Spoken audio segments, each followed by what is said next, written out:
Yeah. Shabbat shalom, Shabbat shalom. How goes it, y'all? Hip Hop Shabbat. I'm back on the Shabbat Shalom. This was something that we were going to do interview-wise, talk-wise, conversation-wise. I was going to do this with Summerrose a while ago. I'm a fan of her art, her creativity as a poet. And she has, been talking about collaborating for a little bit. So I'm going to kind of get more into conversation with her today within, talking about Torah and also talking about healing. Let's see here. I'm going to go ahead and see if I can do some, it's prompting me to do some things. There we go.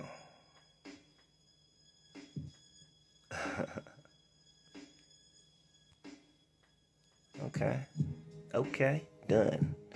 There we go. So this is going to be a hip hop Shabbat. Decided to do some of my hip hop Shabbats live on Instagram. I think it's a good place to kind of vibe on, build conversation, and kind of just build out dialogue. So, I'm going to wait for people to enter in the room, see who we got. This is something that was kind of more spontaneous. Wasn't planned. And sometimes I like doing lives that aren't planned. I think sometimes that the conversation can be worthwhile. I think you can build out a lot of right now topics, what's on your heart type topics when you're on the spontaneous tip within the live. It looks like Miss Summerrose is in. Let me see here. Hello.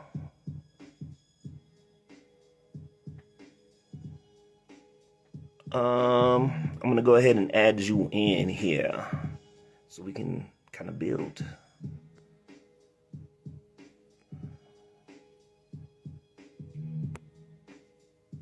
Right on. So like the build out of what we're going to be talking about is going to be based around the idea of utilizing the Bible, the Torah, as a way for healing. And then within that healing, really kind of talking about some of the symptoms that we're currently dealing with right now in society. And I think it's an important topic just because when we think about Torah, a lot of the time, we have a tendency not to think about, how powerful of a healing tool it is. And like, what is healing? Let's talk about it. Let's see what we got. Hey. Shabbat shalom. Shalom. Shabbat shalom. Hold on, Mike. There we go. I can see. How are you? I'm doing well. How you doing? I am good. Nice. Yes.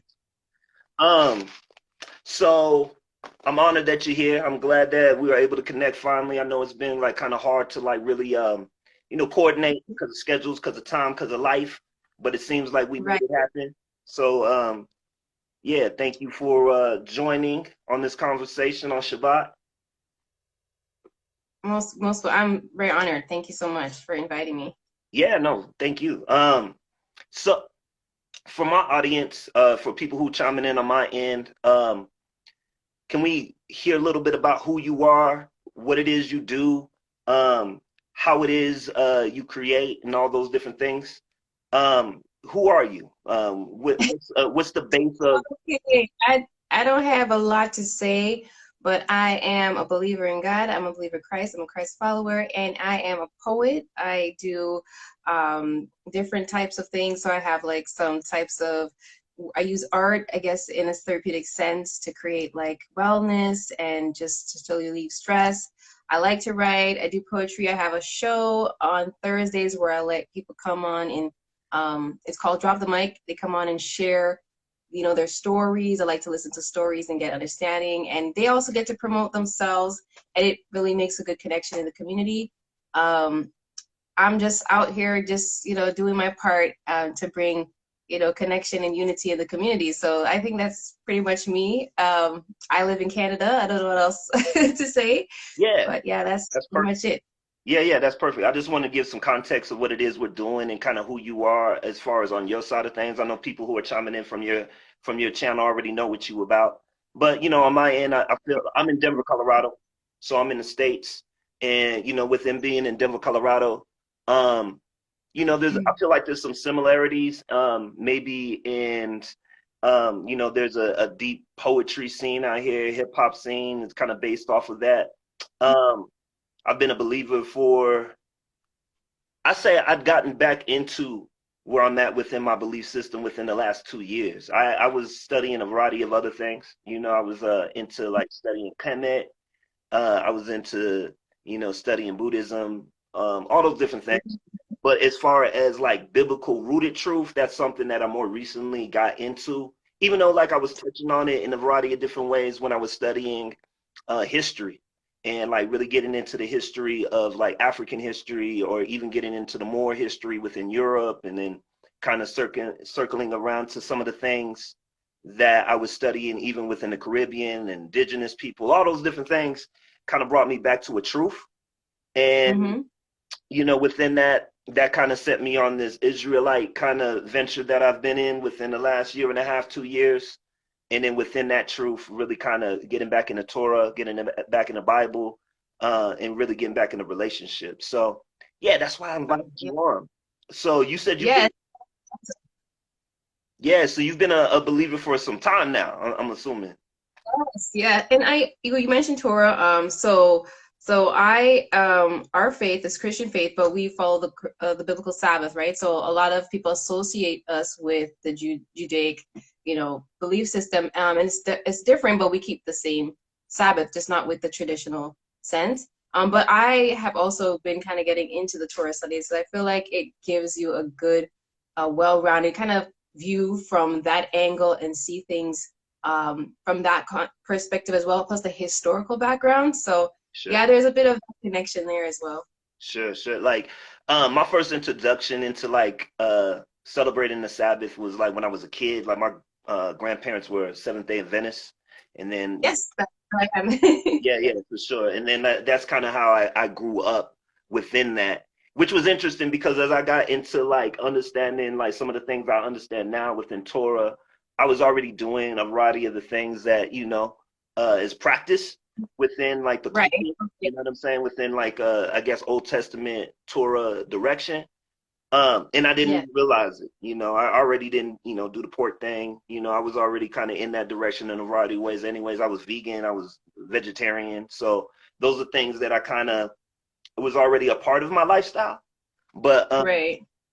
it eventually got to where I'm at right now, where I've been kind of just digging more into the truth and really kind of figuring out I've gotten the Sefer, I've reading Apocrypha, I've been, reading a lot of different books. Not because I feel like those are absolute truths, just because I want to know more about kind of the different angles, and the layers of what Mm-hmm. it is within the word.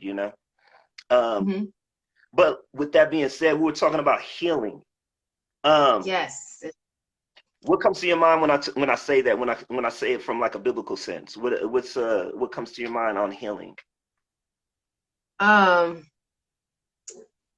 well, it's loaded because when I think about healing, first we have to look at what it is that needs to be healed. So there's something there that requires the definition, well, like I guess some improvement, some restoration, something to better and to perfect, right? So I think about our whole world system, how we even got here. Let's go back to the beginning. Yeah, So let's take it back to, I think about the fall and where sin started, and then kind of like, okay, where this is, why is healing even a factor? Where did it all begin? Why are we in a condition?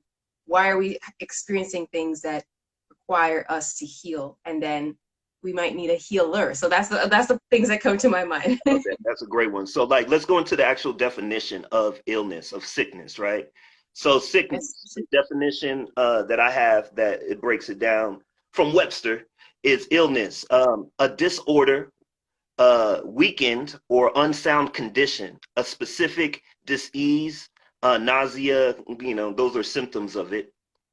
And then Mm-hmm. I'm gonna go into disease as well. Well, yeah. So what is a disease? And the thing that we also have to keep in mind within a disease is two words, right? that are put together Mm-hmm. to make a statement of what it is. So a dis-ease, meaning that we're no longer at peace, we're not at ease, right? A Mm. disorder of structure, of function in a That's right. human, animal, planet, especially one that produces specific signs or symptoms, or that affect Mm. a specific location, and is not simply a direct result of physical injury. And there's a few things that Mm. kind of hit my ear when I listen to that, but I want to hear Mm. what your thoughts are on that. Wow, like full again, lots to unpack. So I'm hearing. Okay, can you read the last definition that you had? I'm Yeah, trying to find a pen because I have to make notes. for sure, for This is sure. awesome. Yeah, go ahead. Read the last two definitions. Okay, I'm gonna go with disease first because I feel like that's kind of the direction that I want to kind of touch on, and then I'll do sickness for sure. So Okay. some of the things that kind of like really caught my ear within disease, a disorder of structure, a Mm. disorder of Okay. structure Yes. or function. All right. Mm-hmm. So like, whether that disorder be within like a family bloodline, whether that disorder be within like the ways that we educate and teach one another, whether that disorder Right. of structure, and it says it could be in a human or animal or a plant. So that means that that disorder of structure can be in a variety of different forms. It doesn't have to be just in us as humans, right? It can be That's an right. animal or a plant. And then within that disorder, that is the thing that is keeping us from being at ease, right? It's a That's right. disease. So let's go back into the sickness real quick. And then the sickness is ill health. That's what it comes up with, ill Mm-hmm. health, a disorder, Mm-hmm. weakened, Mm-hmm. or unsound condition, an unsound condition. A specific Mm. disease can fall into an illness as well. That's kind of one of the things that it kind of chimes into. But it's important to know like what we're actually battling before we start healing. Like if we're just going in trying to heal different things, we don't actually know what it is. So when I listen to that and I hear about disorder, I'm thinking about like exactly like where we started, where we began. We were crafted in a system of order. If from the biblical standpoint of Adam and Eve, the creation was a perfect creation, which resulted with perfect order, everything balancing harmony. So when we look at, as you said, the function, the disorder of function, like so now things not in its rightful place, things kind of out of synchrony, out of harmony, that also impacts our environmental or physical and well as our spiritual. So that's, I think, areas where we can look at how it impacts us in terms of health, in terms of illness, because it's not just what's happening to our physical body, but the whole piece is connected in three parts. So what happens to the physical affects the spiritual. What happens to the spiritual affects us, and it all connects. And so that's what comes to my mind when I think about that definition. That's exactly where I go. I mean, I think that one of the things that like I really began to understand the more that I started getting into the word and like really kind of studying the word, especially when we're talking about Yahushua HaMashiach, like one of the things that he really emphasizes, be not conformed to the world, but be transformed by the renewing of your mind, and how much the mind Right. actually plays into the ways that we build faith, because faith is the substance of things hoped for and the evidence of things not seen. So you are literally walking in a spiritual sense, knowing that these promises that are written in the Bible and Torah are something that are affirming. And if you believe them to be true, then you can actually walk in healing. So like when we go into like the New Testament and we're talking about Yahushua healing people, a lot of the time when you look at the healings that were happening in the New Testament, the people who were trying to touch him, to be around him, to just know him, already had to have faith that he was able to do the things that he was going to do. So like if they didn't have faith walking into the situation, they may not have been healed. But because of their faith, Right. and that's what he kept saying, because of your faith, you are now healed. And that's the thing that we have Right. a tendency to really like not think of as believers and as followers, is the mind aspect. And Mhm. what is it to have like a strong relationship within the meditation of the word and having faith within that meditation to it to be true, meaning that these promises, they weren't just true in the Old Testament, they're now true in the New Testament, even more so because there's a new covenant, you know? So, Right. so like Right. Mhm. Yeah, no, I was just thinking about first, even because we went from defining the ideas of where this disorder, this illness, this need came, right? So what when we say faith, we have to kind of also explore that, because what are we believing in? What are we believing upon? What does faith really mean? A lot of people have the concept that faith is like just this blind thing and you just believe willy-nilly, and I don't think that's a really helpful way of looking at it, because I believe that faith is actually very intentional. I have I have an example to follow and I put my trust in it. I build that trust where the relationship comes in. It's a relationship. I because I trust you as my leader, I'm following you, and that develops my faith and my confidence. So there's a trust factor, there is a confidence factor. So it's not necessarily blind as if you don't know what you're doing, and Right. it can't work because you have to be conscious of what it is that you actually say you believe in. And then there's the other part, which is to see, right? So when you look around, even if it's not in your own life, you see the evidences of what is in front of us, the positive, the things that we can't control, that are evidences of faith, of trust, that we can say, wow, this is true. Right. That also helps us to believe, right? So sometimes we get lost out of that, I guess, the connection point, the locus point of where our faith is. We may put our faith, our belief, in other things or the wrong things, and not in the thing that actually is helpful to us. I mean, that's when you start talking in that direction, that's exactly where the curses come in, right? Like their faith as they were exiting like Egypt, in Exodus, they had Egypt still on them.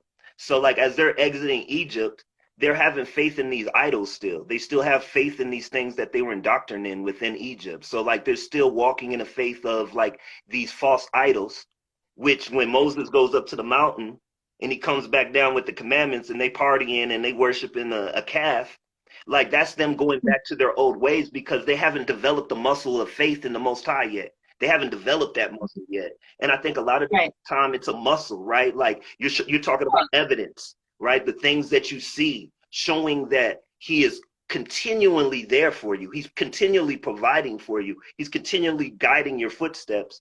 But like a lot of the time, if we're not taking the time to sit back and look at the things that if we're taking credit for his glory, for the Mm-hmm. things that he's done, then we're arrogant and we can't see like where he's actually providing. And it's hard to develop that faith. And that's one of the things personally that I found with some people who are into like deep metaphysics or into like, whatever the practice is, right? Like a lot of the time they have so much faith in that practice and in themselves that they can't give the glory to the Most High because it becomes a self-worship kind of idolatry type of thing in a variety of different ways. I've been guilty of it. Mm-hmm. That's the reason why I'm speaking towards it.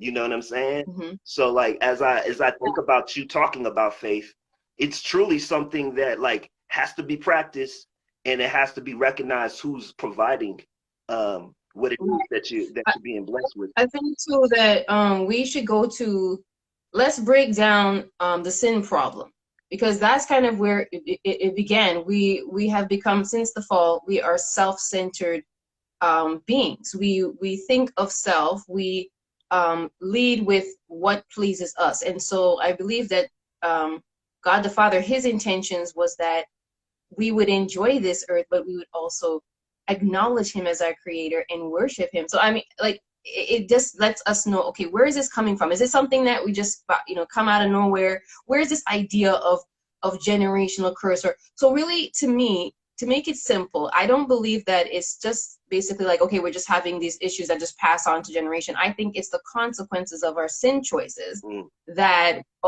follow us. So not being able to recognize, be aware of how our sin choices impact each other in family, in our whoever, for eternity.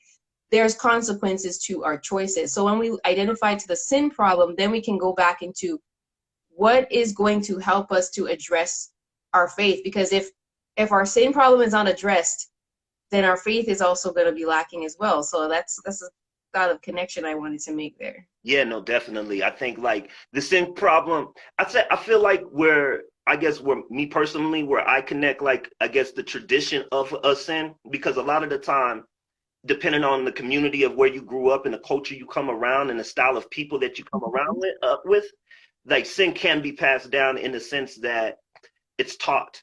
You know what I'm saying? If a Okay. child is it's Learn. taught like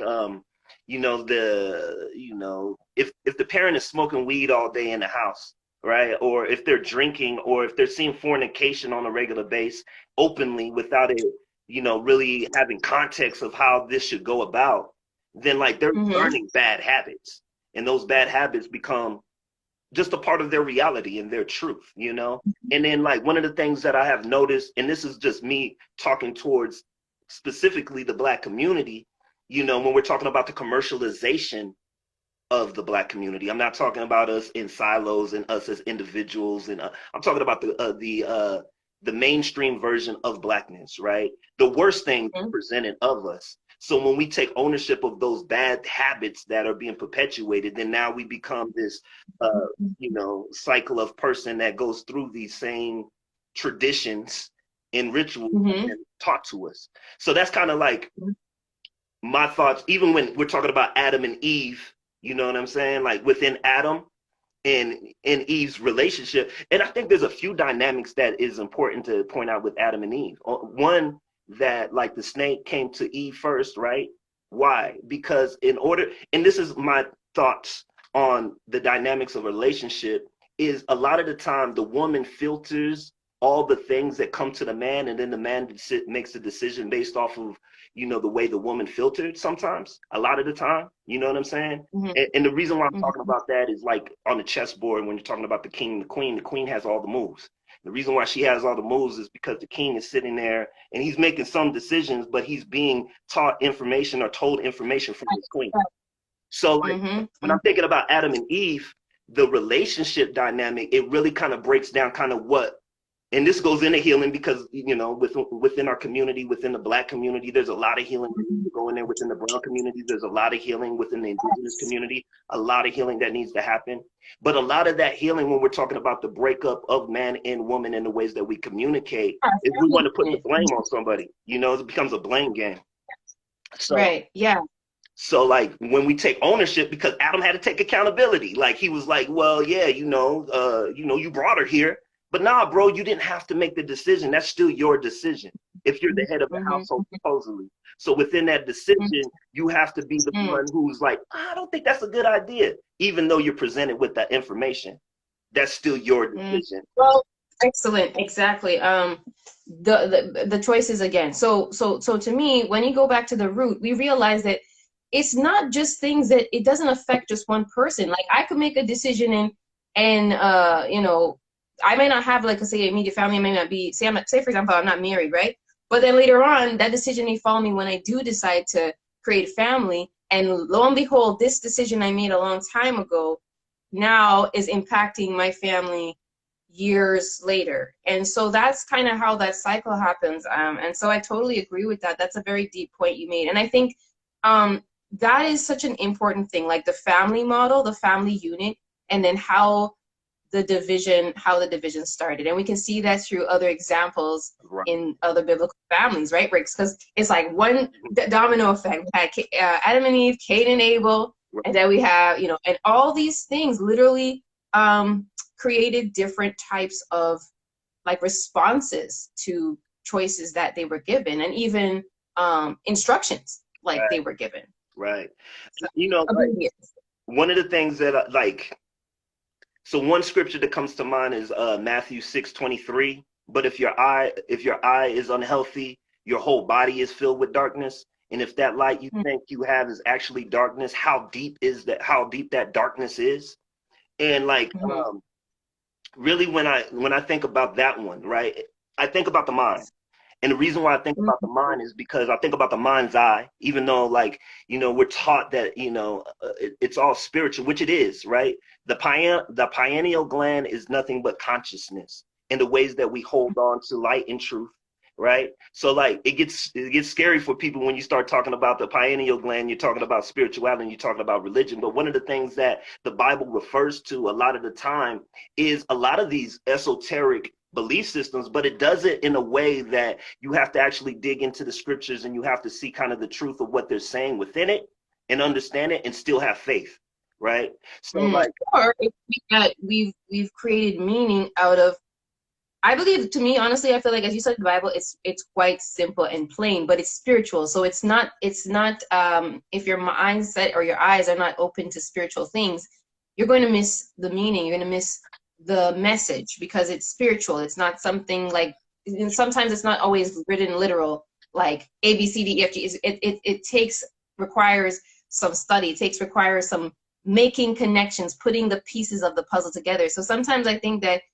the message is always, there's always a guiding underlining principle, and that is bigger than all of, I guess, a lot of these different types of definitions that we try to create. Sometimes it creates confusion for people, but when I stick to the simplicity of it, yes, we are spiritual beings, so we have emotions, we have our, or at least in the Christian concept, the soul, right? And we look from that place, we realize that yes, we have to guard our heart, guard our mind, because it affects the seat of the emotions, right? And out from it comes the well springs of life. So all these things will affect you, not just physically, but your mind state. That, people say, okay, it's your thoughts, but it's actually how those emotions, all those things that we garner up and don't know how to deal with, and then we decide, okay, this is what we're going to do to deal with it, and maybe make the wrong choices in how we're going to handle it, right? So I think it is a part of that spiritual part of us, and we try to separate it, but we are spiritual beings. So there's a lot of things that we do as humans that we don't realize that it's impacting us in a spiritual sense. Yeah, no, I'm guilty of that. I feel like I've caused so much, unintentional trauma to myself within my journey of life. Oh yeah, we didn't know any better. Like, Didn't know better. even movies we watch is like, what even? Right. And Yes. you're constantly taking in all this indoctrination, all this information, and you're not realizing that on a spiritual realm, on a spiritual level, that these are things that are like impacting me in the deepest ways. And not to say that you can't be healed from it. You can be healed from it, right? But you have to surrender. You have to surrender, and you have to be accountable. You have to admit that you have an issue. And I think that's one of the things that I love about the walk, is that it requires accountability. It requires you to look at yourself and like your imperfections, but it doesn't. And it also asks that you don't stick on them. It's like, yeah, you see that, you see who you are. Yes. It don't look good. Yes. But don't stay there. Yeah. Right. And yes, because we're covered. We are given the covering of grace, and so that's also an avenue to point towards. But you have to recognize, because isn't it beautiful? The whole thing goes together. If we didn't have a sin problem, would we need grace? Would we need a healer? Would we need forgiveness? Right. So one goes together. We have to recognize first what is the sin condition within me, in my humanity. Everyone has it. It's not the Christian people or the that people. We all have a sin problem. So what is it, and how does that look like through even my familial generation? Because like you said, there are habits and patterns that we've passed down, and we've kind of pushed things under the rug, and maybe we'll say, oh, this is just in the community. This is just how my grandma did it. But there are real things that are preventing us from our true healing and our true, wellness and peace of mind. Yeah, no, that family piece is such an important thing, just because, like, I've dealt with it on a grandparent level, on a parent level, just like really like being able to address some of the ugly truths that have happened within the family. Sometimes the things that you find out, and then within that, being able to accept it and being able to heal from it without pointing the finger. Because one of the things that I've realized as I've gotten older is I'm them in a variety of different ways, meaning that I deal with some of the things that what they've dealt with. I might be able to deal with it maybe better because I have more resources and tools. Right. And we have a different world that we're operating in, and we're more open. For the negative and positive, we're more open. I feel like for the negative, we're more open in a way that's maybe too open in some capacities on a mainstream level. But being able to have real conversations with your family members, that's an important thing. So, me personally, I've been unpacking that. The word has been a powerful thing for me to unpack a lot of that with family, like where, we are reminded of the sacrifice of Hamashiach. We're reminded of like the struggle that we go through as individuals, and none of us being perfect. Yes. Yeah. In that case, I really want to talk about Joseph. I love the story of Joseph. This has been on my mind since actually the last time I spoke to you. I was like, Joseph, And then today I like heard a lesson on Joseph again. And that's huge. Like, you know, when you think about, do you want to kind of like maybe talk on it first, or just maybe your thoughts on Joseph? Because I think as a character, he went through quite some things, and his family wasn't all cookie cutter as it may seem. Like, Well, there was a lot going on. so like the thing I want to like first kind of touch on is like, you know, like we do have to recognize that, okay, Joseph, we're talking about the 12 brothers. Those 12 brothers represent the tribes that are lost. You know what I'm saying? So those are reflections of us in a variety of different ways. Our jealousy, Right. our insecurity. And that's really when you're talking about, and that's one thing that I've actually like had to think about is the relationship between Jacob and Joseph, right? Like Israel and Joseph, Yes. him Yeah, but favoring get his into son. it because you need to address it like at the ground root, like what's happening. Like for me, I was very, a lot of, we're not really talking about it, but I feel like the favoritism from the parents really kind of offset a lot of those dynamics in the brotherhood. And then the jealousy was, you know, started, and then there's a previous generation who had those some issues as well. I think So, I think you like that's the lesson though. I feel like one of the lessons that I've learned from it personally is okay, favoritism for one, right? Is a parent is going to for a good parent, I should say, is going to show favor for good deeds for whichever child that they have. I would like to think. You know, everybody has their mhm, biases, you know what I'm saying, in a real life. But when you think about Cain and Abel, right, when they're presenting the gifts, right? And you know, Cain mhm, presents his gift and Abel presents his gift, and his gifts is like, oh yeah, that's what I'm talking about, Abel. You know, and Cain is fueled, right? He's mad. He's like, man, what you talking about, bro? I gave you the best out of what I had, you know? I think mhm, there's a mhm, few lessons in that. There's a few lessons for me in mhm. that. So one of the lessons that I've gotten out of that is okay, bring your best every time. Whatever it is, bring your best, right? And then if somebody else outdoes you, instead of being jealous, do better.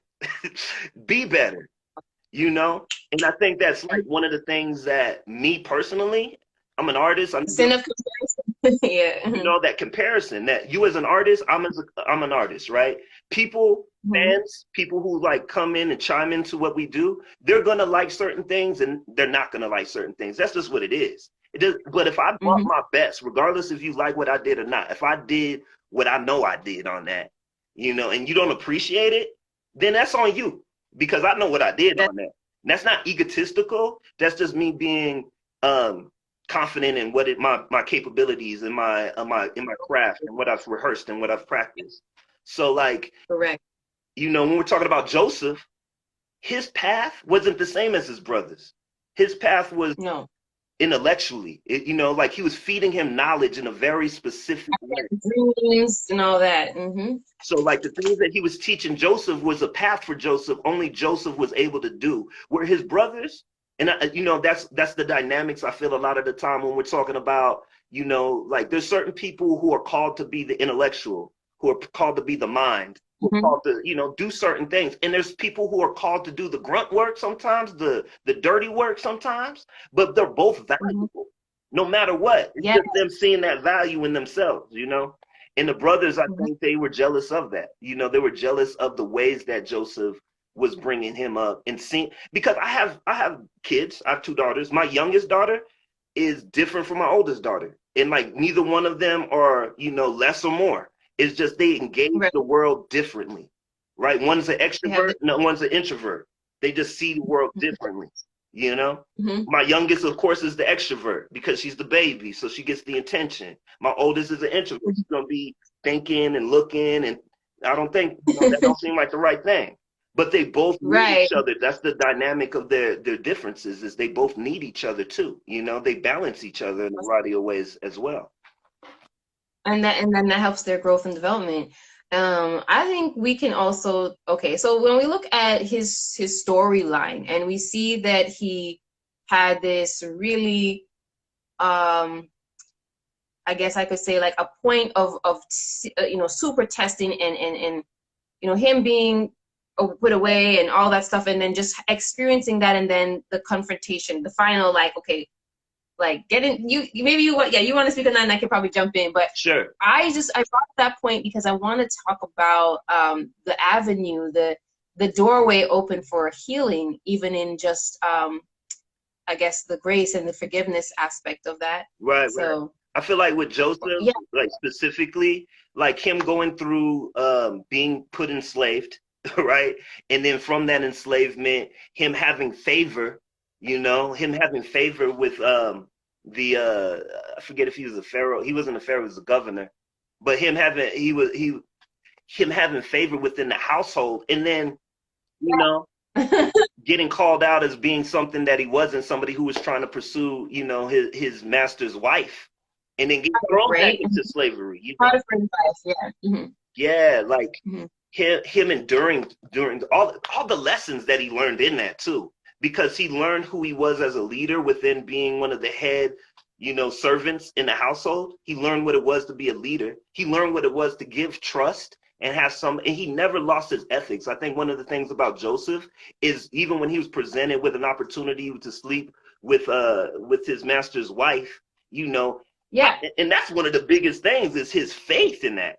Like he's like, nah. Yeah, let's explore that for a bit because today I was thinking about it and it's like it wasn't just a matter of just like okay she was before she it was to me it was the opportunity of him he could even look at it as okay well you know what I could move up or like using it as an opportunity in that kind of way like he could have seen it as like well but there's consequences but he could have still thought about it in a way of like being I guess self-centered and how this could benefit him but that was totally not his trajectory like he was not even on that tips but it makes me think about how his ethics like you said his principles his values what he believed in and what he stood upon because that could have went anyway that could have went any One of the best lessons that I've learned from Joseph is when you walk in integrity and you have ethics and you're following the ways of the Most High, no matter what situation you're in, you're gonna be on top eventually.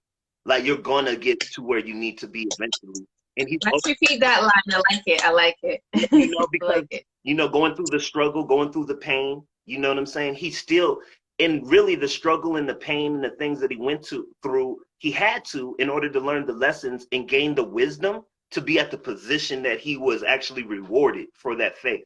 So yeah he was rewarded a governor's seat. And he wow was the talk most faithful within all the struggle, his brothers not liking him, everybody hating on him being on the bottom, being falsely persecuted, you know what I'm saying? Falsely hit, pressure and then from it, he yeah becomes the governor. And not just that, and like I was reading, what was I reading? What's that book? It was a book written by a French writer, um, where the gentleman he gets thrown into prison and he's getting whipped and all that. I forget the name of the book, hmm but he writes on the wall in prison. He said, "I will have God will give me justice." Right? God will give mm me justice. And he's getting beat, he's getting whipped, and he's getting all these different crazy things, and he loses faith. But mm what ends up happening is he ends up getting out and this is not me saying like, y'all's gonna always do this, but he has the opportunity, if he wanted to, just like Joseph, to judge the people who hurt him. He has the opportunity to right judge them, meaning that now you yeah went through all this struggle, you've been righteous, you've walked according to my ways. You choose how you want these people to be handled. And the thing mm is, he still chose the loving route because he had been tried, true, and like he understood that empathy and love was the most important thing more than getting revenge back on his brothers. When he had the opportunity to, he could have done anything to them at that point if he wanted to right with the power that he had. right yeah yeah yeah I also like the way because a lot of people have take a concern to when the point of where she sees them and it's like people think he tricks them he doesn't kind of reveal and I think that it was a build-up. Like he was trying to prove their ultimate intention. Like, okay, so here you are. You're at this point now. I like he it was. I don't think it was like a setup. Like, okay, let me just trick you and like torture you. I don't think that was the intentionality. I think it really was. This is your opportunity to lay it like, this is your opportunity, basically to bring out the best out of them too. Like, and I think that's amazing. His mindset was just, he always thought of the bigger picture. What is the greater impact that's going to come from this? I got a scripture. Truly something. I got a scripture for that specific thing that you're saying. So 1 John 4, it says, "Beloved, do not believe every spirit, but test the spirits to see whether they are from Elohim." So like, I feel that what Joseph was doing with his brothers, because they had an evil spirit on them. If they were throwing him into a well, that's an evil spirit. So like, it was Yes. his job to test their spirits to see if they had changed, if they had any remorse, if they had empathy, right? Yes. And that shows his healing, right? He was like, yo, I forgive them if they real, if they actually changed, if they actually transform, I forgive them. But let's see if they actually changed, you know? And forgiveness, for one, is healing, for sure. But in that lesson, it also shows that you don't just trust anybody. You don't just trust anybody. You got to test them a little bit first. Let me see what you about first, bro. Like, you really about this life? Yes. You changed? You really changed? Let's test it, see. And I think that's an important lesson, because he wasn't malicious with it. He wasn't malicious. No. He could have been way worse than what he was, you know. But like, he tested them to see if they were actually, you know, with the youngest brother, and him asking his younger brother, how do they treat you? Like, and those were, because he was him. He was his younger brother. So like, are they still jealous? Do they still envy you? Do they still not like you? Like, are they still like this? I think that was an important lesson, because that's testing the spirits right there. And like, I've had to learn that personally, you know. But look, let's look at how that on the other side, like for the brothers, how impactful that was. I mean, I can even think of in my own family, like times where I have, like me and my sister might have gotten into some really, you know, really strong argument or heated argument, and then instead of, like, I extend grace, and how the whole dynamic changes, and then the respect that comes from that, instead of basically just, you know, like you said, like throwing things at each other in terms of throwing like who did wrong or who was wrong or the blame. We really like flip the script by just like offering a sense of grace. Like, let me just hear you out. Like, I'm gonna look at your intentions. I know you're hurt, but I want to see what's behind that. So because my focus is not on who's right. My focus is on who, like you. Like, how are you coping? How are you doing? What's going on with us? What's going on here? And then that love extended really changed. Like, what? Because I think sometimes when that opportunity is not created, like, we're so quick to just point fingers and blame. And I think blame is I think a coping mechanism. Really, sometimes it's just a bad coping mechanism. And what it does is it doesn't allow for the connection, the true connection, and the opportunity to say, hey, I do need forgiveness. I do need, you know, to be welcomed in. And so that did change our dynamic. It's so interesting. So now we have this thing where we always can like explain where we're at when we make that mistake and acknowledge it. And it's to me such a beautiful thing. Like, my sister can attest to that. Like, we have that listening type of relationship now. Yeah, no, that listening piece is essential, I feel, because, and the accountability piece, I feel like when we're talking about healing, and that goes back into Joseph. We can focus on Joseph on so many different levels, but like the brothers being accountable for what they did. Yeah, it's not just grace, but it's being the first one, like the intentionality of being the one to offer. Don't wait, okay, you know, like, oh, this person has to prove this. Sometimes it is being careful and mindful, of course, but it is allowing that space, like how God is. It's like, I'm not looking for, you know, how some people like vengeance, and it's like they're looking for God to create this punishment, and it's like, no, God's punishment, even when he punishes, it's out of love. So it's not the intention to harm. It's not the intention to meet eye for eye. It is literally to teach and correct and to unify. So everything is out of love. And if that is not our guiding force, we can't heal. If we can't understand that process of love, we're not even at the beginning to start the healing process, you know? No, that's facts. I feel that, like, you know, when we're talking about society and culture, you know, like, especially with the things that are currently happening on a variety of different levels, whether we're talking about, you know, disease, whether we're talking about cultural differences because of the perspectives, one of the biggest things that's hard for most of us, I feel, is the accountability and not focusing on the blame, right? Like, I'm not like we're talking about history, we're talking about things that have happened, whether we're talking about it racially, gender wise, whatever. Um, the biggest thing that we as a culture have to learn is how to be accountable and also to forgive and move forward. I don't mean Hmm. forget, but move forward because I'm sure Joseph didn't forget what his brothers did to him. He didn't forget that.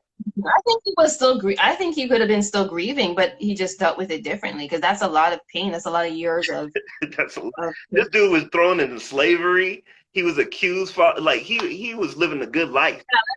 He just like, oh, I forgot about it. Yeah, No, I don't think so. no way. Because I mean, he had a good life that he was living before that. Like regardless of how we see, wealth and what that looks like. Even though he was the governor of Egypt and he acquired wealth where he was able to help his family, right? So like we're talking about the Israelites being in Egypt. Why were the Israelites? Because of Joseph, because of him being Mm. in a position of what he was in, and him being able to help Pharaoh through the famine, right? Through the vision that he had, and him being able to interpret that. But like one of the things that I love about Joseph, and I love about Daniel and Shadrach, Meshach, and Abednego, and Jeremiah, and like all these prophets, is their faith when I was persecuted. about to get back to that. Yeah. Yeah, Hmm. that faith when they're being persecuted, and really how that translates into what we're currently dealing with within society, regardless of Yeah. your ideology and what you subscribe to. Like there's still an Yeah. aspect of having to have faith in order to be able to Yeah. make it through the times that we're currently in. Yeah. I think I'm gonna go back to for again, for some faith, the word is like they're not really sure what that means, and they feel like it's something you just have, and it doesn't work like that. I like the word trust, and learning to trust God's leading, like learning to walk with trust. And I think that's what made Joseph, get to the point where he is, because so much test of his trust, like so many times, right? So many incidences of, okay, what's going to happen next? And walking in that is walking by faith, like building, but it's like you said, it's a cultivation, it's intentional. You have to build your trust. You have to, and then that's why we even have the scriptures. These promises remind us of things that we can look towards and say, this actually happened and this was the outcome. So I can know that most likely and assuredly that this is going to be an opportunity for me, because if God did it here for this person, or he did it in this way, I can trust that if he did it in the past, he can do it again. And so there's something that we have to have a location, like a focal point for us to reflect upon. A lot of times we experience, evidences of faith, and then we just forget. Something comes up, and then we're going back to whatever the other idols, whether it's the idols of TV, eating, life, media, Right, workaholicness, whatever it is, right? right, And we make that become our God, and we put our trust into that. Like we're trusting everything we hear in the politics and the this and that, but we're not going back to the promises, to the word. And so we have an advocate, we have a mediator, we have somebody we can go to when we're unsure. We're not expected to do the work by ourselves. right, So this is why we have the Holy Spirit. Like we're given access to have that godly counsel.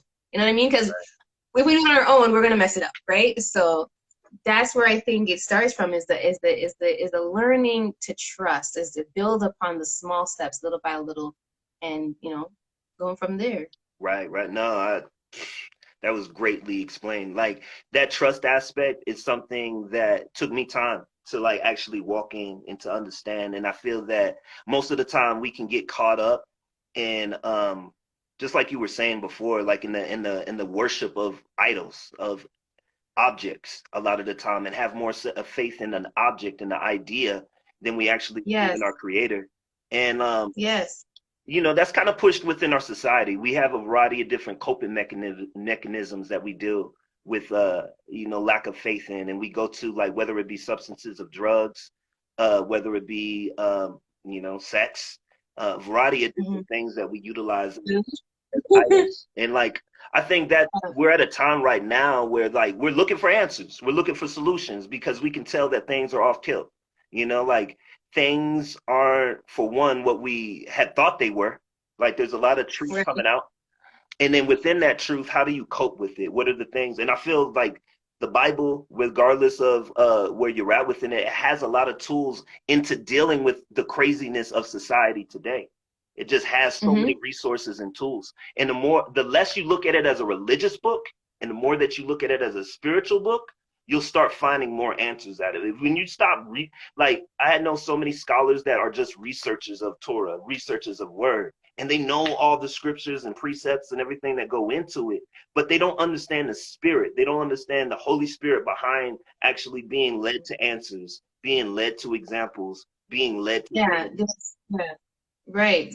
Like some motivational, not motivational, but yeah, the motivational piece is kind of missing. Like there's a lot of traditions and a lot of we know like our works still matter and we know how to keep certain things in this format and be in honor to God by doing these rituals and traditions. But the spiritual, okay, for me, I like to use the word intercessor. So like Mm, that mediator who is our example to go to, somebody who is made in our image, like that's a huge thing for me because it gives me something to be tangible, not just in high, not just like in a you know philosophical way, but there is literally an intercessor for us, somebody who can act on our behalf, who has given us an example for how to overcome our sin problem, like how to seek his wisdom, seek his peace, seek his counsel. So I think it's amazing. I think that how is it that in those times when people, okay, well, we'll say like they had the knowledge, right? But we have even more access to knowledge. right. We're just filled with, we're overwhelmed with knowledge, and yet we're drawing more and more away from our center, from our intercessors, from our mediator. So it's just something interesting. But we also look at if you know Exodus 20 verse 5. I don't know if you could pull it up, but it talks about idolatry. Yeah. Um, I had it written down, but I don't remember what I just want. Can you read it? And I could maybe just touch on, I think what I had wrote down the scripture, but I didn't write down my Hold up for a second. Let me I pull wrote it down the up. words. Yeah, Okay. I can read it. I just got to pull it up. You said Exodus 20, verse 5. Yeah. So I'm reading it out of the Sefer, so it has like, some different interpretations. Okay, that's okay. As long Okay. as it's understandable. Um, you shall not bow down yourself to them nor serve them. For I, Yahuwah Elohuka, am a jealous El, visiting the iniquity of the fathers upon the children unto the third and fourth generation of them that hate me, and showing Okay. mercy. Okay, No, keep going, keep going. yeah, yeah, and showing mercy unto thousands of them that love me and guard my commandments. You shall not. Okay, Yep, that's it. That's right there. cool. So it was the fact, if you go back to the line that talks about the generation, so because we were connecting this whole piece on the generation and the consequences and stuff. So I think I had written that down because I wanted to look at um what that really looks like. It's been said from that point, like how that really plays out. So yeah, can you read that part again that says about the generation? For sure. I, Yahuwah, am a jealous El, visiting the iniquity of your fathers upon the children unto the third and fourth generation of them that hate me. Okay, so it's not broken down, of course, in that version, but we did kind of discuss it. But it's just something. What I'm saying is, it to me, it's not a matter of, we're talking about healing, we're talking about trauma, we're talking about generational issues and cycles, as we say it in the modern time.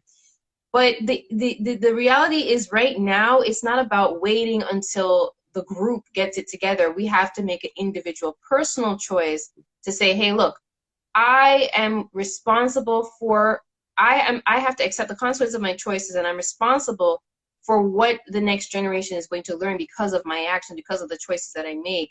So I think that if we're open towards healing in ourselves, then that creates a ripple effect as well. So just like how the sin problem can be generational, the healing can also be generational, because it creates a wonderful um, building ground of, okay, well, this is how it worked out. We don't have to always talk about the bad stories. Okay. This is how my grandmother overcame. This is how, you know what I mean?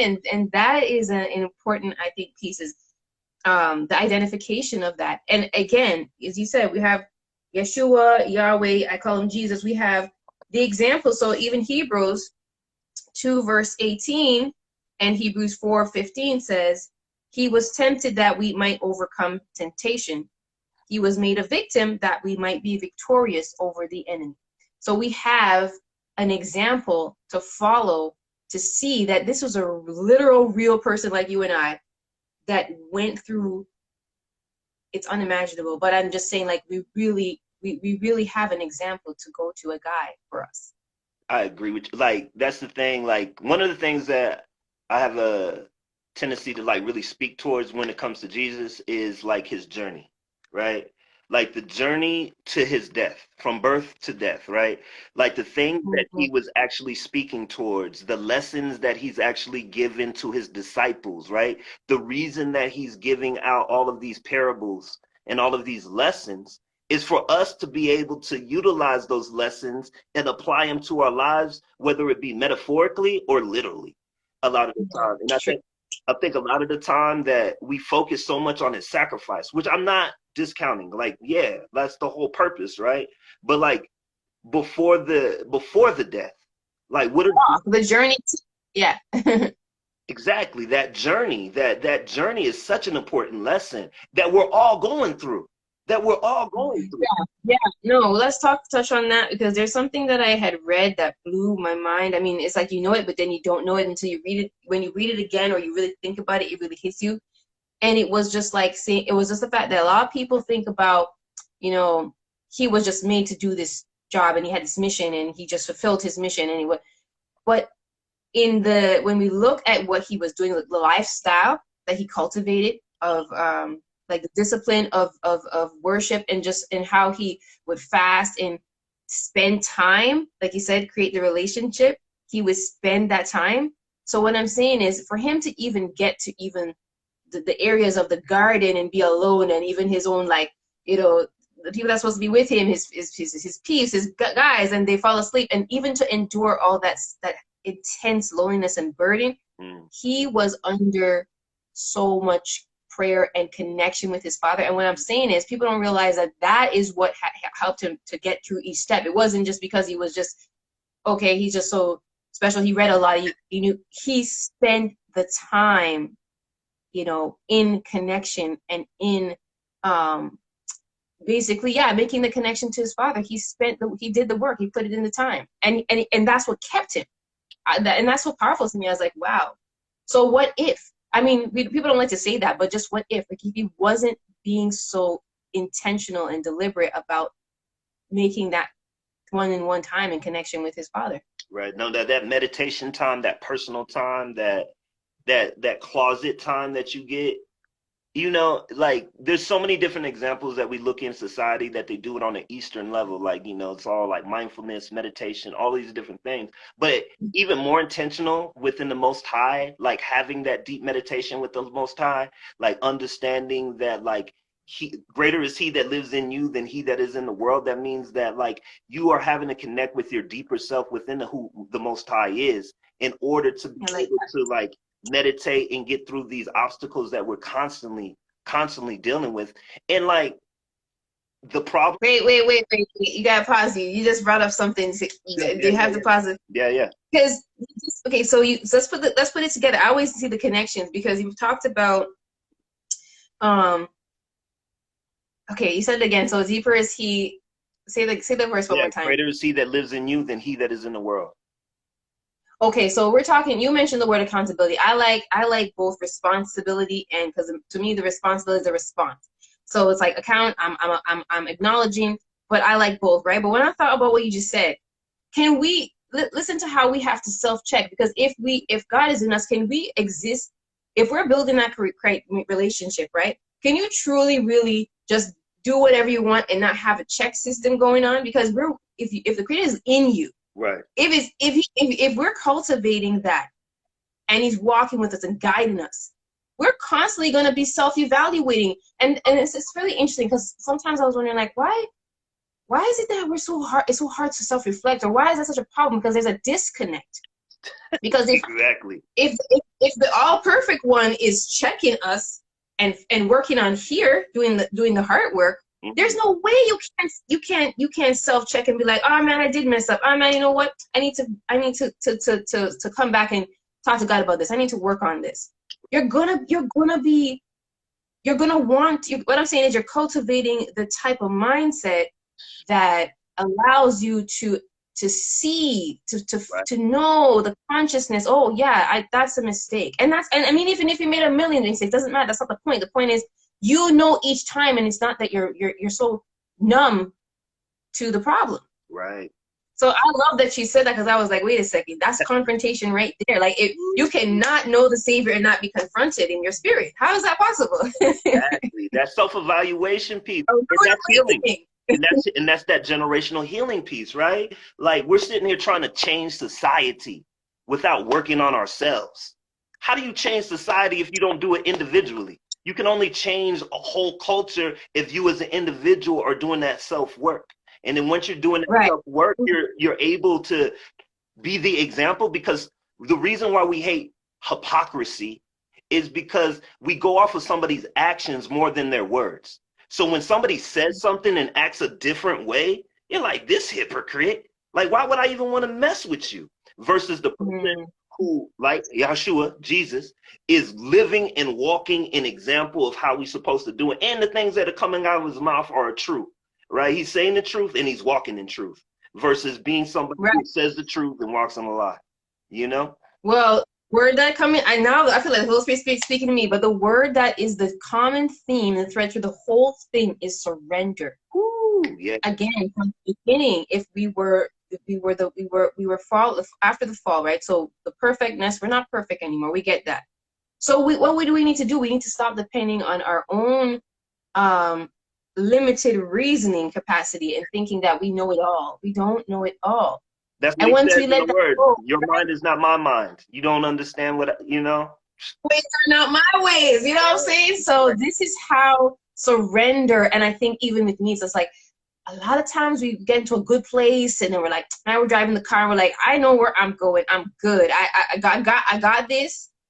But the still small voice is telling us, hey, make a left turn. Like, this is what I want you to do. And so if we're learning and accepting how to surrender, I think, let me tell you this is, I think, the same thing with Joseph. Even with the trials, even with the challenging, crazy, thrown into slavery, thrown into the pit situations, we know that it will still work out in the end if we have accepted that God is leading our way, our course. So we will still have that peace of mind that even through that, it won't go as, like what I'm saying is, we put a lot of burdens on ourselves. It don't need to be as challenging. It won't feel that way, right? Because he's walking us through it. And I think that's a part of what Joseph went through, is like, he had a trust. So even though it was like, or even the 3 Hebrew boys, even though they knew that, hey, like, this is where I'm at, but they had a deep trust that they knew that if I have to stay in this, like, you know, it's like, whatever, we're not going to do this. We're not doing this. And even if I have to lose my life, I am going to still walk with you. And that is not something that's going to come from the sky. That takes surrender. Right. And then, like, the power of their faith and, like, the glory to the Most High that comes from that faith, right? Like, when you see them thrown into the fire, right? They were like, throw me in the fire. So when you accept that challenge, you have to have faith, for one, that you are willing to go on to whatever your eternity is going to be, you know? And then within that, I was like, I'm going to show you my glory by protecting you within that fire. Where that took Nebuchadnezzar, like, whoa, what's going on? These dudes, who's that third person in there with, who's that other person in there with them? So, like, it even changed the way that he looked at their God. Because he was like, wow, he was like, they got a God that powerful that's going to protect them through whatever I do to them. And I think that, like, in the times that we're in right now, walking in that faith, in the ways that, you know, there's so many different narratives that are out in society right now. Regardless of what you subscribe to, there's a lot of narratives out there. And the thing is like, not being scared of any of them and walking within faith within all of it, you know? Like, that is one of the most important things to hold on to within Joseph and within Daniel. But can I have an honest moment with you? Because I like that word you said, not be scared of. Yeah. I actually don't mind when I'm scared. I like being scared because I mean, like, I like expressing it, is what I'm saying. Because what I'm saying is when I am aware of where my weakness is, I know that I have someone that's like, all right, this is what they throw at you. Okay, come on with it. Because if I tell God, look, man, I don't know what I'm doing, I start getting nervous. That's when he goes in operation mode on my behalf. And when I can let that go versus trying to pretend that it's not happening, like, like he kind of, I'm tough. I got this. We're not accepting our, where we're really at. And sometimes a little fear is in a good sense. It's like, Yeah. but I know what you mean. Not being fearful because we can't be fearful overall. Because what's the point of having fear if you're going to be? But what I'm saying is a little fire under your foot is okay. No. You're right. You're completely right. I feel like fear allows you to test your faith. So like when you're Yes. scared of something and you still pursue it, like overcoming your fear in order to walk in faith and challenge yourself to the possibilities of what's next. Oh yes. Okay, and I do want to connect that with healing. So sometimes people will ask, well, why have I been praying for this thing and this hasn't changed, or why has this not the outcome that I've been hoping for, and not seeing the bigger picture that perhaps in the step of each time, God is not planning to take this away, because it's not about keeping you in pain or it is keeping you in trust. It is keeping you building. It's keeping you in a place that's protecting you from something else that you didn't even know or see. That's And it's like, yes.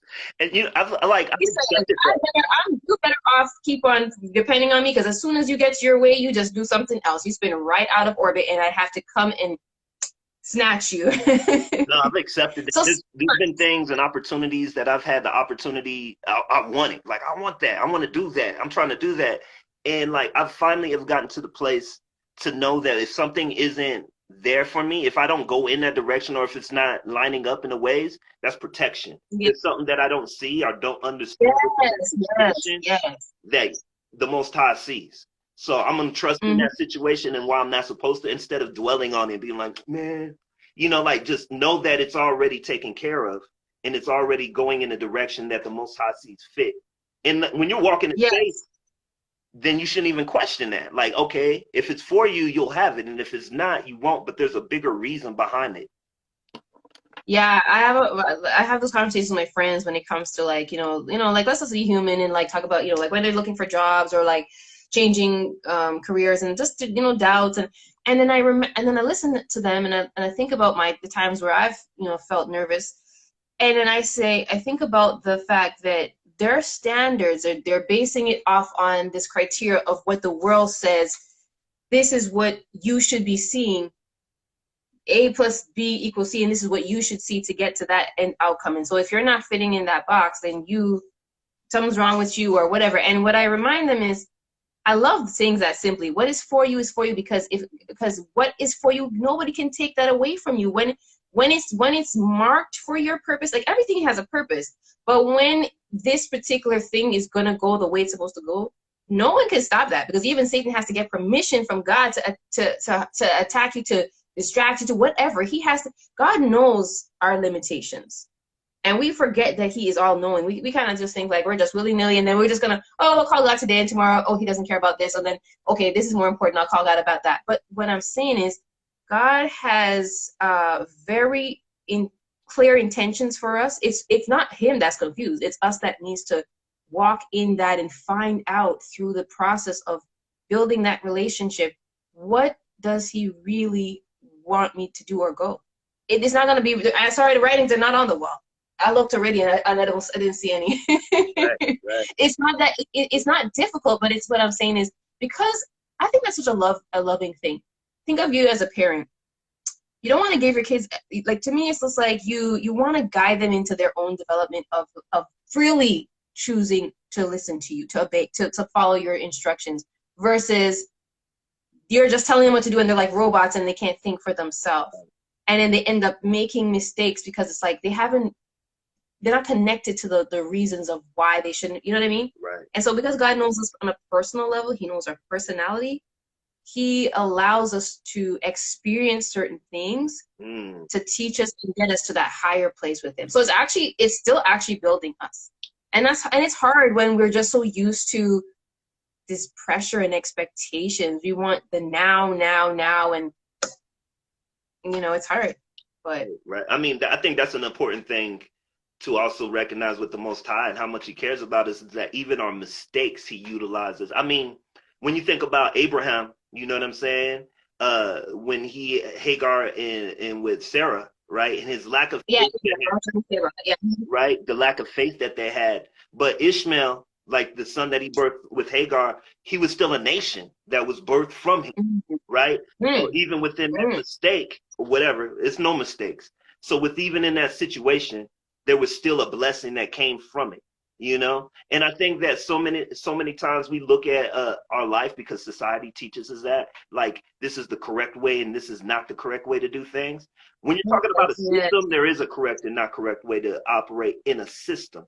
But when we're talking about the that's Most right. High, who trumps all systems, there is no right or wrong way. And he tells Jeremiah, I knew you before you were even in your mother's womb. So if he knew you Mm, before he was in your mother's womb, he knows the mistakes that you're going to make before you even make them. He knows the mm, path and the things that you're going to have to go through in order for you to grow into your purpose. Because we all have mm-hmm. purpose. We all have calling, right? And like he knows the perfect amount of struggle to put you through in order for you to rise to the occasion of your highest potential. If you're willing to go through the Yeah, process, you know? But you that's have to beautiful. yeah, That's beautiful. I feel proud when I think about, like, we have to remind ourselves that these thoughts don't come to us every day because we're bombarded by so many things. But when you think about a God that really knows you like that, like, wow, it's like, geez, he really does care so much. He cares about the little things. Like, I remember, I always bring this story up with my friends about how when I was in university, it was exam time, and there was a friend of mine that was in a statistics class, and the class average was like in the 50s, and he's just like, oh, we're gonna fail, and he was just so negative. And I said, why don't you pray about it, and maybe you guys could approach the professor at some point or something. mm-hmm, And it was like, God is not gonna care about my exams. Like, God has other things to care about. And it was such this like strong challenge to what I said. But then it was just like, it made me think, like, I had such an opposite view because I was coming from the place of, yeah, you test God, give God the opportunity to work on your behalf in even the smallest of ways. Like, you just know you don't have that answer, but you need to develop the faith. So it was interesting, and I prayed for that person, and things worked out, and they ended up being very successful in that class, compared to their beliefs, their limited beliefs that, oh, God doesn't care about that. And it just made me think about how we view, like, a lot of the times our relationship is coming from the mindset that we have about how God sees us, and he's not looking at us the way we're seeing ourselves. right, That's really important to think about. right. We're projecting all these um, doubts and stuff like that, and God's just like, he has more confidence in us in some things than we have in ourselves. Facts. I feel like as people, as individuals, we focus so much on the pain that God tries to get us to the potential where He sees us, who we truly are, and like He knows our Yeah. potential, but we are so focused on whatever issue we're going through at the time, whatever pain we're going through at the time. We focus on that, not understanding that we're supposed to go through that. There's already healing coming through this. There's healing coming. It's on its way, and like through this experience, we're gonna get to our highest potential. He already, and like the book of Job is that, like all the struggle, all the pain, all the mess that Job goes through, and then him being strongly faithful at some of the most crazy things that are currently happening, that are happening to him in the word. And then because of his faith, on the longevity of his story, he's blessed, he's prosperous, he rebuilds everything all through the struggle. Mm-hmm. But his faith didn't, and I think this is the thing that, Well, he didn't challenge God because he was he did get to question, but oh yeah, yeah, he didn't he did waver all, his ultimate. Yeah. and that's us as individuals, that's us as people. Like that's exactly what I'd be doing. I'd be asking all the questions if I was Joe. Like, what's going on? Like, what? Like I'd be asking all the questions if I was Joe. But like, us as individuals, we go through and then so like the difference of a positive thinker, somebody who's trying to attract something positively into their lives versus somebody who's going through the valleys and the peaks of what life is and trusting in the Most High that everything that you're going through is making you better. It's making you stronger. Like, I think sometimes if you just, like, I was guilty of that myself at different points where, if you think positive and things don't meet up to what you thought they were going to be, it doesn't Mm, necessarily mess with your faith necessarily, but you don't necessarily learn the lesson from the struggle all the time. So, like, recognizing the struggle, being settled in the struggle, accepting the struggle, and understanding that you're going to get healed through it. Like, yeah, you're going through it at the moment, but there's something that you need to learn right now in order for you to like get to that yeah, level. It's hard for yeah, most of us can't do that. Most of it's a tool, right? It's a muscle, I should say, that has to be worked in order for us to build that faith. But like the struggle is the yeah, lesson. The struggle yeah. You know, it is just the lesson. exactly what came to me is just like how different things, like God can work out kinks in us in things that we weren't thinking about. So like we may think like, okay, losing a job was just connected to money. No, maybe it was building your character for how to delay gratification, or like another, like there's so many areas in our lives that God will use different experiences to work out and build our character Mm, in areas that was not, maybe from our childhood, whatever it is, whatever it was. But it's not in the way that we think. And that is why we have to be more willing to say, hey, you know what, I don't have all the answers, and I'm willing to trust his way. That's it. Like we have to see our ways, not his ways. exactly. Yeah. So this was really great. I don't really have any other thoughts. Was there anything that you wanted to add to No, the discussion? I felt like we hit so many different points.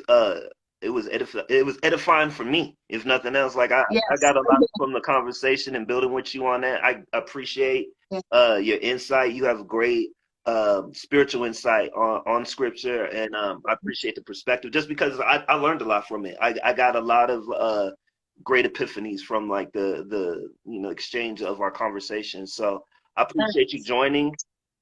Okay, before we go, though, hold on. I was just thinking though, there was one thing we didn't touch on, but wait, was there comments from anyone? I know Yeah, we we didn't have any definitely had questions. Were there comments. any comments? We definitely had comments. Because I Yeah, can't see a dang thing.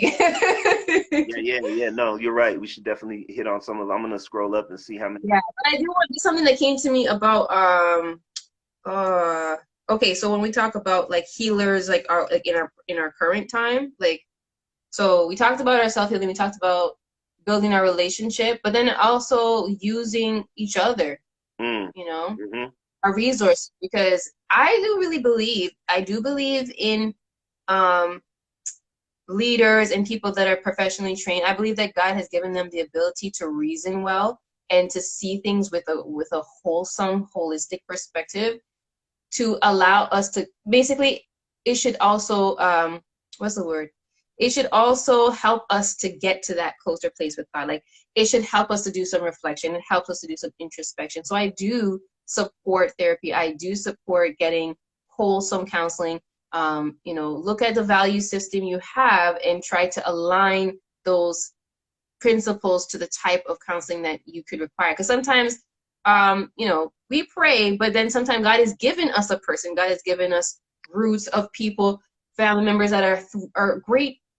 They know the word. They have great reasoning skills. They understand how the mind works, and how the family dynamics and how the things that affect us. And so we have to be wise in that, even if we're going to attempt those routes, we just have to ask our Father for guidance. But it's not to say that there's nobody here that can help us along the way, because that we know that from the word that that's not the case. We've had lots of prophets and people who give advice. So I just wanted to share that, because I know that in terms of healing, we neglect the useful people in our community in terms of the wisdom that they may have to bring to us. completely agree with that. I feel that yes, like He bless us with gifts, and of course, there's people around us who have gifts to be able to help us, and He'll place them in our lives. I feel like if you do the prayer, you'll get the right people that you need in order to guide you through the way, through the struggle, through the storm.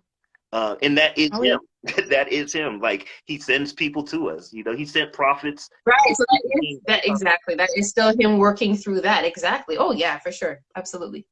So there's So a message from I got from Sip Jones, And he says, I think Joseph was one of the first ones to show that we can survive anything, no matter what we go Mhm. through, as long as we have faith in what we believe in. Hallelujah. Absolutely. Hallelujah on that one. Amen. Each one teach one. Um, he said, learning to get out of our own way and realize the master. Yes, yes, Right? yes. We were That talking deep part. on that one. Is Hey, still it's is my friend. still Yeah. being painted and embrace the lessons and apply them righteously. Okay. I love that people was coming in the discussion. We always have to remember the people because they are the community. They are us and we are them. And so like it was nice to hear that there was some responses. Facts. No, I totally agree with you. Um, we definitely. How do people get connected with you and what your work is and who you are as an artist and creative and all those great things? Okay, so yeah, I forgot to say that I also am an educator and I do host my own workshops. I have training in group facilitation. So that whole thing about self-reflection, I am not a professional counselor, but I have training in mental health. So I do that with using art. I use, God is a creator. We use a creative approach, whether that is in writing, whether that is using just tools. You don't have to be an artist. And so I do that. You can connect with me on my page, Summerrose the Poet. And I just like to share and connect. So if there's anything that I can be of service to in the art space, in the whatever, you want to know something, you want to chit chat, you want to just get to know me, that's where you can find me. And that's about it. Bless. Yeah, I connected with Summer Rose just on the interwebs. So like being on Wait, let's tell my backstory. yeah, No, I you mean in know, terms of the music and everything. I thought it was so crazy. I was flat. I was amazed. So bless. yeah, Bless. you're humble about your music journey. Oh, But yeah. I appreciate you. Thank you. And then as far as me, you can check me out on TikTok. I'm on TikTok heavily, having discussions, putting out affirmations through scripture.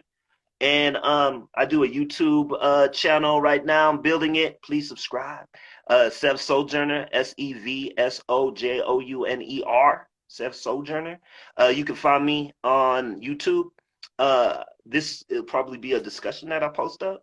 And then from that, Awesome. you can check me out on all music. You can check me out on Spotify, Tidal, um, iTunes, all those platforms. I have music up there and new music coming here soon. Earthseed.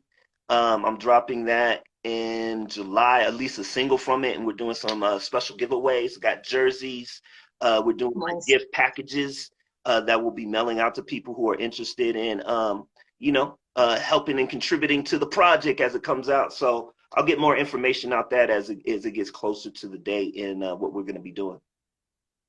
Awesome, awesome. Well, keep up the good work and your Thank you. positive, what you're putting out there into the world and the universe. And yeah, I just want to say, at the end of the discussion, I just want to say that we don't have to make choices that will cost us our eternal life. The beautiful thing about life and choices and salvation is that it's free.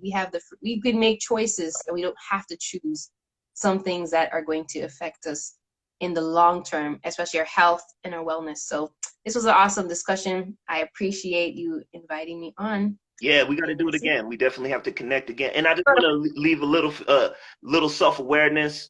One of the things that I do is I do workshops that are based off of cultural competency and also connect that into history. It's all narrative. So, like, one of the things I want you to think about as we get out of here, as far as mindset, is first self narrative, who you are within your identity, know the power that you have in the Most High, um, pursue your true identity in the Most High, get honest with yourself. These are all things that we talked about. Seek accountability. We're all cycling through our sin, so recognizing the sin that we're cycling in and change the trajectory, true repentance, turning away, right?